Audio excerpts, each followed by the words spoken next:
Assalamualaikum guys. Okey, Wak Asri lagi kat sini. Hari ni dalam video kali ni Wak Asri nak ceritakan berkenaan dengan RMC, Rebuildable Mesh Coil, yang datang sekali dengan peranti yang nama dia Optima ni, dari syarikat Vapefly. Aku baru je terima benda ni dan dah buat unboxing, dan korang boleh tengok dekat video aku sebelum ni yang berkenaan dengan unboxing Vapefly Optima ni.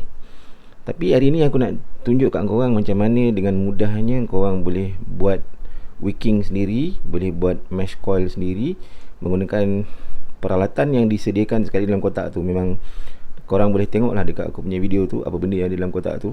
Aku tak nak cerita banyak yang tu, apa yang kita dapat. Cuma sekarang ni nak tunjukkan kat korang macam mana dengan mudahnya kita boleh wicking dan boleh jimat duit. Okay, ini dia punya RMC, Rebuildable Mesh Coil, yang dia punya dapur lah. So kita just buka je. Dia macam skru benda ni kan. Dia skru kat belah atas tu, masukkan macam tu kan. Kita asingkan dulu siap-siap. And then dia ada bagi ni coiling rod. Coiling rod ni ada dua bahagian, dua muncung. Kalau kita tengok dekat sini ada sebelah kiri aku ni 0.5, sebelah kiri aku ni adalah 5 apa benda satu 5 ohm ke 5 cm macam tu lah diameter. Dia punya keluasan dia 5 cm kot. Sebelah kanan ni 4.8 kan. Ni ada logo Vapefly. So untuk hari ni aku nak gunakan, nak buat yang 5 cm punya size diameter dia lah. So disertakan sekali dengan kapas. Yang ni kapas ni ada 5 helai satu lembaran ni. Satu lembar ni dia ada 5 helai kapas di dalam tu. So macam biasa kita cerai-ceraikan dan kita kapas tu kita macam bagi dia kembang sikit lah, bagi dia lebih mudah lagi untuk menyerap liquid kan. Dan jangan ceraikan ni dulu. Buat masa ni jangan ceraikan dulu kapas-kapas ni. Kita cuma perlukan 2 helai sahaja. Bukan 5 helai lah. 1, 2, 3, 4, 5, 6 helai. So kita cuma perlukan 2 helai saja. So kita tinggalkan yang 4 helai tu. Nampak So ni ada 2 helai kapas kat sini tau. Sekejap aku bagi clear lagi. Korang tengok ada 2 helai. Ni tinggal 4 helai. So total satu lembar tu ada 6 helai kapas. So yang ini kita macam biasa kita lipat 2 baik. Kita tak nak, kalau boleh nak mengurangkan, nak minimalkan pembuangan dan pembaziran kapas. So bila kita lipat 2, dapatnya macam ni. Tapi cukup ke? Itu yang nak tahu tu. Aku rasa tak cukup. So kita tambah lagi. Kita ambil lagi kapas 1 helai. Dan kita lipatkan kapas yang 1 helai ni bersama-sama dengan saudara-saudara dia yang lain. So kita lipat 3 helai total 3 helai. Kalau kita lipat bersama mereka, bahasa aku apa lah ni, kalau lipat bersama maknanya dalam ni ada dah jadi 6 helai 6 lapis. Okay, 6 lapis kapas. Okay, ni kita letak tepi. Kemudian kita ambil mesh coil dia. Mesh coil dia kalau ikut kotak dia tulis mesh coil ni adalah dibuat dari kantal, dan ohm dia bacaan dia 0.2. Okay, so kapas yang kita lipat yang 3 helai tadi jangan disia-siakan. Kalau boleh minimizekan pembaziran. Jadi ni kita ambil mesh coil ni macam tu tapi kaki dia kena kat depan untuk memudahkan. So okay, lagi sekali aku nak jelaskan kat sini. Kalau kita tengok betul-betul, dia ada bahagian depan, ada bahagian belakang dekat mesh coil ni. Tengok betul-betul mesh coil ni ada bahagian yang rata dan ada bahagian yang tiang dia, kaki dia ni melekat. So bahagian yang tiang dia melekat tu hendaklah yang melekat kepada kapas. Jadi bahagian yang menghadap kepada kita adalah bahagian yang rata. Macam tu lah. Nampak tak? Okay, itu adalah dia punya bahagian yang rata. Bahagian yang ada kaki tu melekat dekat kapas. Yang bahagian rata tu menghadap kita. Sebab yang rata tu kita akan letakkan coiling rod dia. Make sure kapas tu tak bercerai-berai, masih dalam keadaan baik, masih mesra dengan kapas-kapas yang lain. Aku tak pernah buat ni tau, yang jenis bait fly ni. Ni first time aku buat. Biasa aku buat RBK, yang Oxbar ke benda tu. Okay, so kita ambil coiling rod ni tadi. Ambil coiling rod yang 5 cm ke apa benda ni. Tampalkan je kat situ. Dan kita bengkokkan. Bila dah bengkok ni, pastikan kaki-kaki dia ni tak bercantum. Ni kaki ni jangan bercantum. So kapas ni tadi kita gulung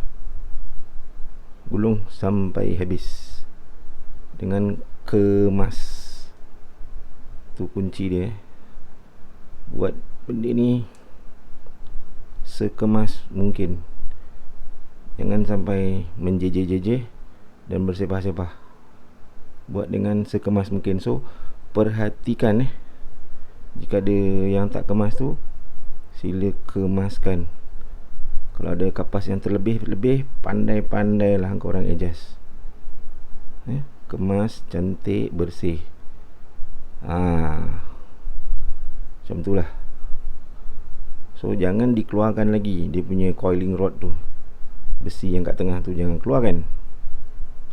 Okay, so sekarang ni nampak tak bahagian ni yang ada kaki ni, yang mana ada 2 tempat ni kan.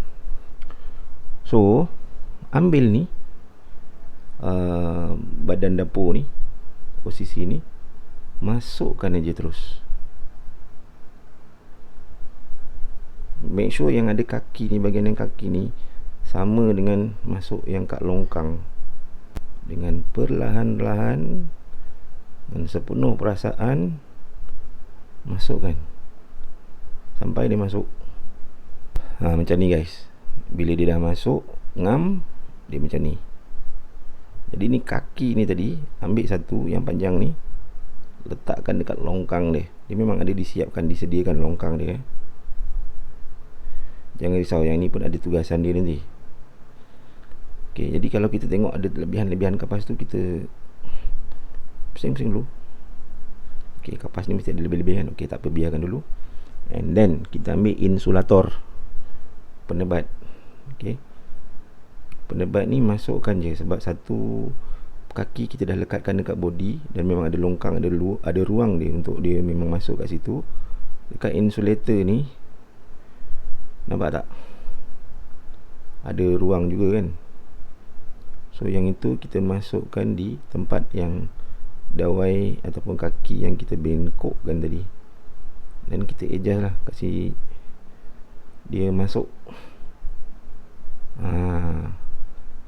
So nampak situ dah masuk. Dah nice dah. So yang ini, apa jadi dengan yang ini? Yang ini kita kepakkan juga, bengkokkan juga. So nanti kita akan potong yang ni. Semua kita akan potong. Ambil benda gold pin ni, gold colored metal ni, masukkan dan make sure ada longkang dia tu. Nampak tak? Tu longkang tu dikenakan juga dengan masuk. Jadi dia tak ada terlebih-lebih. Kat sini kalau kita rasa dengan jari, mesti dia dah rata. Then baru kita potong bila kita dah buat yang ni. Okay, maka potonglah serapat mungkin. Potong sebaik mungkin, serapat mungkin, dan tidak ada lebihan yang bakal mengganggu pembakaran. Okay, rasa dulu dengan jari. Rasa adakah dia benar-benar telah melekat, adakah benar-benar mereka telah duduk di tempat masing-masing. Okay, kalau macam ada lebih-lebih tu, rasa-rasa nak potong lagi, boleh je potong. Okay, tu dah potong, dah rata. Ni pun dah rata. Ni kita just kepakkan kepakkan ke bawah. Okay, rasanya okay kot, ngam kot. Dah rasa tak ada apa yang sangkut-sangkut kalau aku buat macam ni kan. Okay, yang ini tak susah dia. Bila dah selesai potong apa semua ni, barulah kita ambil penutup dia dan kita keluarkan sedikit demi sedikit dengan perlahan-lahan. Pusing, jangan tarik nanti takut dia terikut dia punya kapas. Perlahan-lahan sampai dia betul-betul keluar. Nah, trim lah.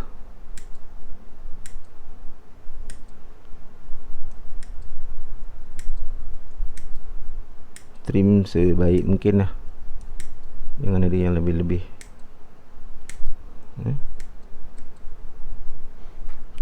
So begitulah rupanya guys. Nampak tak, dalam tu mesh coil dah bercantum dengan kapas dengan baik. Dan kita sekarang ni tengah dalam proses menggunting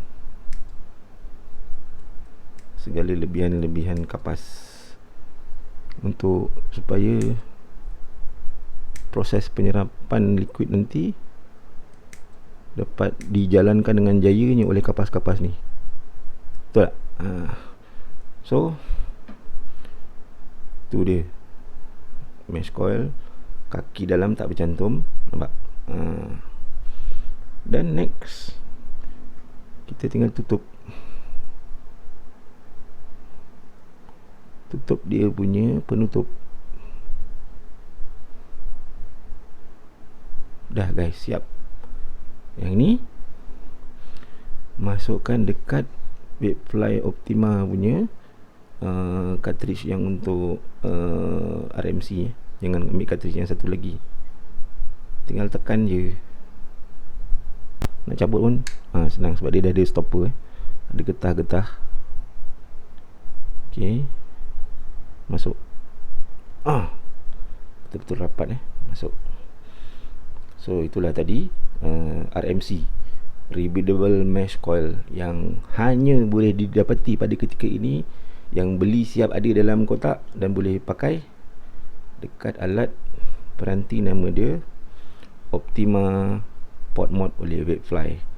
Tengok dalam tu dah keluar bacaan dia 0.18 ohm. Ini fire button, jangan tekan dulu, tak isi liquid lagi. 50 watt, 0.18 ohm. Okay guys, itu dia tadi. Simple. Sebenarnya simple, tapi sebab buat dalam kamera kan, so agak jadi mata jadi kelabu lah, dan susah sikit nak kena zoom banyak apa semua. Simple sangat RMC ni, dan menjimatkan kepada orang-orang yang suka buat kerja-kerja DIY dengan tangan ni.